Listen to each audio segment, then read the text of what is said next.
America में एक बार फिर डोनाल्ड ट्रंप सत्ता में आ गए हैं और वे अमेरिका के 47वें राष्ट्रपति के तौर पर शपथ ले चुके हैं। डोनाल्ड ट्रंप की यह वापसी अमेरिकी राजनीति के लिए एक ऐतिहासिक मोड़ है, क्योंकि उनकी सरकार पहले ही विवादों और विरोधों से भरी हुई रही थी। लेकिन इस बार ट्रंप ने अपने समर्थकों के बीच भारी समर्थन हासिल किया है और रिपब्लिकन पार्टी में उनकी फिर से मजबूत स्थिति को देखते हुए उन्होंने चुनावी मैदान में उतरा। डोनाल्ड ट्रंप, जो पहले एक व्यवसायी, मीडिया हस्ती और अमेरिकी राष्ट्रपति के तौर पर चर्चित रहे हैं, 2016 में हुए चुनाव में जीत हासिल करके पहली बार राष्ट्रपति बने थे। उनके पहले कार्यकाल को विवादों और संघर्षों के साथ देखा गया।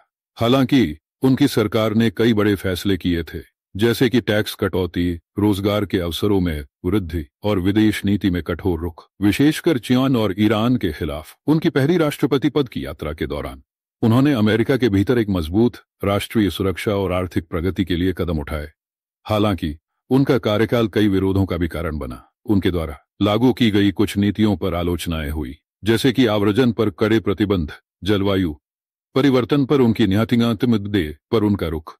इसके बाद 2020 के चुनाव में डोनाल्ड ट्रंप को जो बाइडेन से हार का सामना करना पड़ा, लेकिन ट्रंप का समर्थन आधार इतना मजबूत था कि वह 2024 के चुनाव में फिर से राष्ट्रपति पद के लिए उम्मीदवार बने। और 2024 में राष्ट्रपति बनने के बाद ट्रंप ने अपने पुराने समर्थकों और पार्टी के नेताओं को अपना साथ दिया है। उनके विजय भाषण में उन्होंने अमेरिका को फिर से महान बनाने का वादा किया। उनका प्रचार अभियान अब पहले से भी ज्यादा उत्साही और शक्तिशाली हो गया है, जिसमें उन्होंने खुद को अमेरिका की बेहतरी के लिए संघर्ष करने वाला नेता बताया। ट्रंप ने यह भी घोषणा की है कि उनका प्रशासन बेरोजगारी दर को कम करने, विदेश नीति में अमेरिका की स्थिति को मजबूत करने और राष्ट्रीय सुरक्षा को प्राथमिकता देने पर ध्यान केंद्रित करेगा।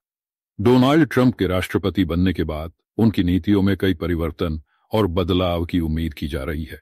एक बार फिर से वह व्यापारिक संरक्षणवाद, सख्त आव्रजन नीतियों और विदेश नीति में अमेरिका के पहले सिद्धांत को लागू कर सकते हैं।